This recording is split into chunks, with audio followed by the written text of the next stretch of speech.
નમસ્કાર, good morning. સવારની શરૂઆત કરીએ ન્યૂઝપેપરની મુખ્ય હેડલાઇન સાથે. સૌથી પહેલા ગુજરાત સમાચાર. યુક્રેન રશિયાનું યુદ્ધ હવે ટ્રમ્પનો જાણે નવો સનેપાત છે. ઈરાન, અમેરિકા અને ઇઝરાયલ વોરના વડામણા પછી હવે ટ્રમ્પની નજર છે રશિયા અને યુક્રેન વચ્ચેના યુદ્ધ પર. યુક્રેનનો રશિયાની રાજધાની મોસ્કો પર 700થી વધુ ડ્રોન દ્વારા વિનાશક હુમલો, રિફાઇનરી સળગાવી દીધી. શાંતિ કરાર તો થયા, પણ હવે તેને પરખવાનો સમય છે તેવું ગાલિબાફે કહ્યું. અમેરિકા ઈરાન વચ્ચે અંતે શાંતિ સમજૂતીના એમઓયુ થઈ ગયા. આજે જીનીવામાં બેઠક થશે. ઝારખંડમાં ક્રોસ વોટિંગ, એનડીએ સમર્થિત પરિમલ નથવાણીનો રાજ્યસભામાં વિજય થયો.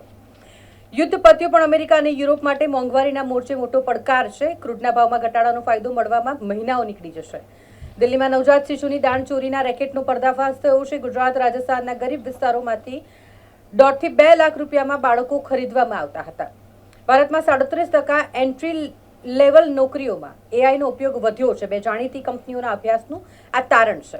કેન્દ્ર સરકાર ટેલિગ્રામના 15 કરોડ યુઝર્સના અધિકાર ન રોકી શકે તેવું હાઈકોર્ટનું કહેવું છે. નીટ યુજીના પેપર લીક મુદ્દે ટેલિગ્રામ પર 22મી સુધી પ્રતિબંધનો આ વિવાદ છે. સ્વિસ બેંકમાં ભારતીયોના નાણાં 8% ઘટીને 36,793 કરોડ થયા. સ્વિસ બેંકમાં સૌથી વધુ બ્રિટન, અમેરિકા, ફ્રાન્સના લોકોના નાણાં જમા છે. ભારત 46મા નંબરે છે, જ્યારે પાકિસ્તાન 108મા ક્રમે છે. નીટ માટે એરફોર્સ મેદાને આવ્યું છે. 4 દિવસમાં 200 ઉડાન ભરી છે. સાથે 2025-26 માટે ઈપીએફની જમા રકમ પર 8.5% વ્યાજ ચૂકવવામાં આવશે. માતાના પ્રેમ સંબંધનો ભોગ પુત્રી બની બાળકીના અપહરણ બાદ તેની હત્યા કરી લાશને કોથળામાં બાંધી કેનાલમાં ફેંકી દીધી. સિનોર તાલુકાના સતીસણા ગામે ફળિયામાં રહેતા યુવાનની પૂછપરછ બાદ ધરપકડ કરવામાં આવી. એક નજર દિવ્ય ભાસ્કરની મુખ્ય હેડલાઇન્સ પર. ગુજરાતમાં મેઘરાજાની એન્ટ્રી ધમાકેદાર રીતે થઈ છે. ઉત્તર અને મધ્ય ગુજરાતમાં મેઘરાજાની એન્ટ્રી, જેમાં બાલાસિનોરમાં 6 ઇંચ વરસાદ વરસ્યો છે. હજુ પણ 19 રાજ્ય વરસાદ માટે તરસી રહ્યા છે. 7માં તો 60% સુધીની ઘટ પડી છે. 11મા દિવસે અટકેલું રહ્યું ચોમાસું. આઈએમડીએ કહ્યું ટૂંક સમયમાં આગળ વધશે. હાઈકોર્ટનો સવાલ. 15 કરોડ ટેલિગ્રામ યુઝર્સના અધિકાર કઈ રીતે રોકી શકો તમે? કેન્દ્ર સરકારને આ સવાલ પૂછ્યો છે હાઈકોર્ટે. રાજ્યસભા ચૂંટણી, કોંગ્રેસના પ્રણવ જાની હાર, એનડીએ સમર્થિત નથવાણીની જીત થઈ. સરકારે નીટ ઉમેદવારો પાસેથી 1.32 લાખ કરોડ પડાવી લીધા તેવું પ્રિયંકા ગાંધીનું નિવેદન. વિશ્વની ટોપ 200માં 3 ભારતીય સંસ્થા, જેમાં આઈઆઈટી દિલ્હી સૌથી આગળ છે. ઈરાન અને અમેરિકા વચ્ચે શાંતિ મંત્રણા થઈ, શાંતિ સમજૂતી થઈ. 7500 જીવ એટલે કે 7,500 જીવ, 162 લાખ કરોડ ફૂંકાઈ ગયા ત્યારે થઈને શાંતિ થઈ છે. પહેલીવાર 110 દિવસ હવાઈ યુદ્ધ, ગ્રાઉન્ડ ફોર્સ ઉતારી જ નહીં. ટ્રમ્પ ચારેય ખાને ચિત થયા. અમેરિકા 4 લક્ષ્ય લઈને યુદ્ધમાં ઉતર્યું. બધા જ અધૂરા. ઉલટાનું ઈરાન મજબૂત થયું. ઈરાન હોર્મુઝને બિનશરતી ખોલશે. ઓઇલ, એલપીજીની સપ્લાય ચેઇન સામાન્ય થઈ જશે. જીનીવામાં અમેરિકા અને ઈરાનના પ્રતિનિધિ મંડળો મળશે. એમઓયુના 14 પોઈન્ટ પર મંથન કરશે. મહિલા અનામત બિલ રજૂ થયા બાદ 40,000 ઉમેદવારમાં માત્ર 10% જ મહિલા. સંસદ વિધાનસભામાં મહિલા પ્રતિનિધિત્વ બાબતે ભારત 151મા ક્રમે. એડીઆરનો રિપોર્ટ આ કહે છે. સમાના બેબી સ્વિમિંગ પુલમાં બાળકોના આરોગ્ય સાથે ચેડા. ફિલ્ટરેશનમાં ખામીથી 8ને ઇન્ફેક્શન થતા હોસ્પિટલમાં દાખલ કરવા પડ્યા. સંવેદનાઓ પંચ મહાભૂતમાં વિલીન થઈ. ખુલ્લામાં અગ્નિદાહ આપ્યો. વરસાદ પડતા બળતી ચિતાને પતરાથી ઢાંકવામાં આવી. આ નજારો ખાસવાડી સ્મશાન ખાતે જોવા મળ્યો હતો. ગાંધીજીની પ્રતિમા સામે ગંદકી, લોકોને મોઢું ઢાંકીને પસાર થવાનો વારો આવ્યો છે. વડોદરા શહેરનું મધ્ય ગણાતું, હાર્દ ગણાતું મંગળ બજારને ત્યાં આવેલું ગાંધીનગર ગૃહ અને ગાંધીનગર ગૃહની બહાર સ્થાપિત કરવામાં આવેલી મહાત્મા ગાંધીજીની પ્રતિમા, ત્યાં ગંદકીની ભરમાર જોવા મળી રહી છે. વાઘોડિયા આજવા રોડ પર આજે 7 થી 11 3,000 ઘર દુકાનોમાં વીજકામ મૂકવામાં આવ્યો છે. ટેકનિકલ કામગીરી કરવા માટે કલાદર્શન ફીડરને બંધ રાખવામાં આવશે. શહેરમાં આજે વરસાદ બાદ વાદળો હટી જશે અને ફરીથી ગરમી આવશે. દિવસે ઝાપટા બાદ તાપમાન 2 ડિગ્રી ઘટતા ઠંડક મળી. એક નજર ગુજરાત મિત્રની મુખ્ય હેડલાઇન્સ પર. યુએસ ઈરાન ઐતિહાસિક શાંતિ કરાર થઈ ગયો છે, જેના પર સૌની નજર છે. યુક્રેનનો રશિયા પર અત્યાર સુધીનો સૌથી મોટો ડ્રોન હુમલો. મોસ્કોની મુખ્ય ઓઇલ રિફાઇનરી જ ગમરોડી નાખી. થોડા લોકો માટે 15 કરોડ યુઝર્સના અધિકારીઓ કેમ છીનવાય? આ હાઈકોર્ટે કેન્દ્ર સરકારને પૂછ્યું છે. લોકસભા અને વિધાનસભાની ચૂંટણીઓમાં મહિલા ઉમેદવારોનું પ્રમાણ માત્ર 10% છે. દેશભરમાં આ ઋતુમાં અત્યાર સુધી વરસાદની 41% ઘટ પડી છે. નૈઋત્યનું ચોમાસું દક્ષિણ મહારાષ્ટ્ર પાસે અટકી પડ્યું છે. મોદી ફ્રાન્સમાં અગ્રણી કંપનીઓના સીઈઓને મળ્યા. પીએમએ રોકાણ અને ભારતમાં વિસ્તરણની યોજનાઓ પર ચર્ચા કરી છે.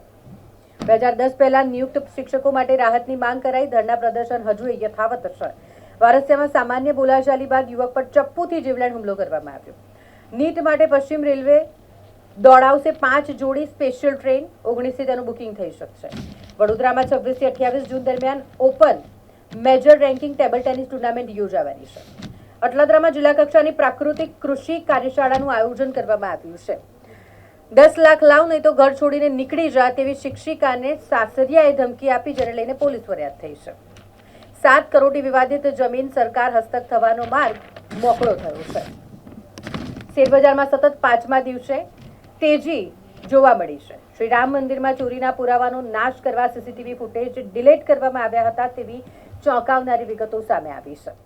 એક નજર લોકસત્તા જનસત્તાની મુખ્ય હેડલાઇન્સ પર. 17 રાજ્યોમાં 12 કલાકમાં વરસાદ વાવાઝોડાનું અલર્ટ કરવામાં આવ્યું છે. આજે 80 કિલોમીટરની ઝડપે પવન ફૂંકાશે તેવો IMDનો રિપોર્ટ છે.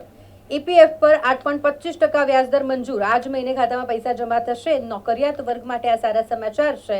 7 કરોડથી વધુ સક્રિય સભ્યોના ખાતામાં વ્યાજની રકમ જમા થવાની શક્યતા છે. MS યુનિવર્સિટી હોસ્ટેલના સુરક્ષા અને શિસ્તના નિયમો કડક કરવામાં આવ્યા છે. નશીલા પદાર્થ જો રૂમમાંથી હોસ્ટેલમાંથી પકડાશે તો રૂમ પાર્ટનર પણ ભેરવાશે.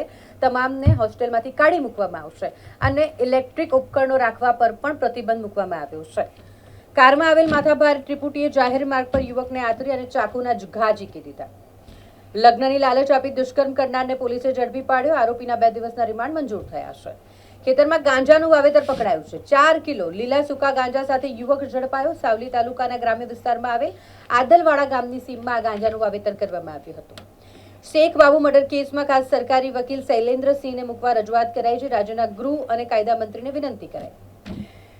4 કરોડ ઉપરાંતના જપ્ત કરાયેલા વિદેશી દારૂના જથ્થા પર પોલીસનું બુલડોઝર ફરી વળ્યું. સ્વચ્છ ભારત સ્વચ્છ ગુજરાત અંતર્ગત પોલીસે આ કાર્યવાહી કરી. શહેરના 15 પોલીસ મથકમાં જે વિદેશી દારૂ પોલીસે ઝડપી પાડ્યો હોય એ તમામ પ્રોહિબિશનના મુદ્દામાલ પર રોડ રોલર એટલે કે દારૂની બોટલ ઉપર રોડ રોલર ફેરવી દેવામાં આવ્યું છે. સમા બ્રિજ પર એસટી બસ રોંગ સાઈડ દોડતી કેમેરામાં કેદ થઈ છે. ટેટની પરીક્ષામાં મુક્તિની માંગ સાથે શિક્ષકો દ્વારા ધરણા યોજી દેખાવો કરવામાં આવ્યા. આવેદનપત્ર પણ આપવામાં આવ્યું છે. હજુ એ વિરોધ ચાલુ છે. હવે એક નજર સંદેશની મુખ્ય હેડલાઇન્સ પર. મોહમ્મદપુરાની સરકારી પ્રાથમિક શાળાના બાળકો મદ્રેસામાં ભણવા મજબૂર થયા છે. જિલ્લા પ્રાથમિક શિક્ષણ અધિકારીની કચેરીની આ ઘોર બેદરકારી સામે આવી છે. ભાજપના જ સભ્યએ રજૂઆત કરતા જિલ્લા પંચાયતમાં હડકંપ મચી ગયો.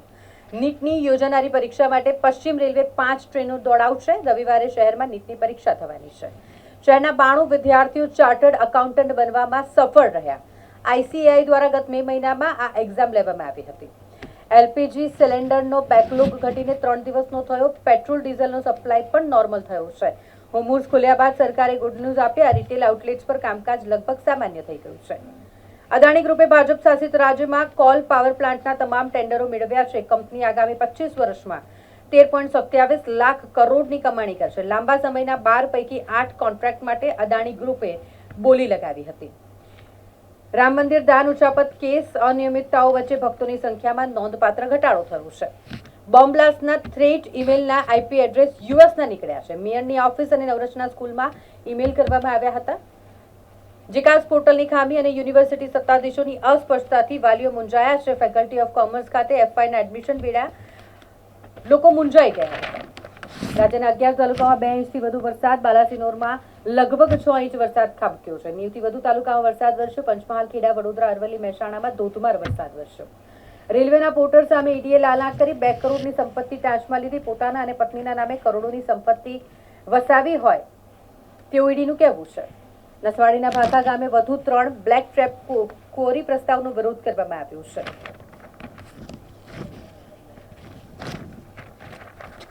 બિઝનેસની વાત કરીએ તો સેન્સેક્સ 254 આંક વધી. નિફ્ટી 24,150ના સ્તરથી ઉપર બંધ થયું છે. અમદાવાદમાં સોનામાં 2,500નો અને ચાંદીમાં 7,000નો ઘટાડો થયો છે. 2 દિવસની સ્થિરતા બાદ ભાવોમાં મોટું ગાબડું પડ્યું છે.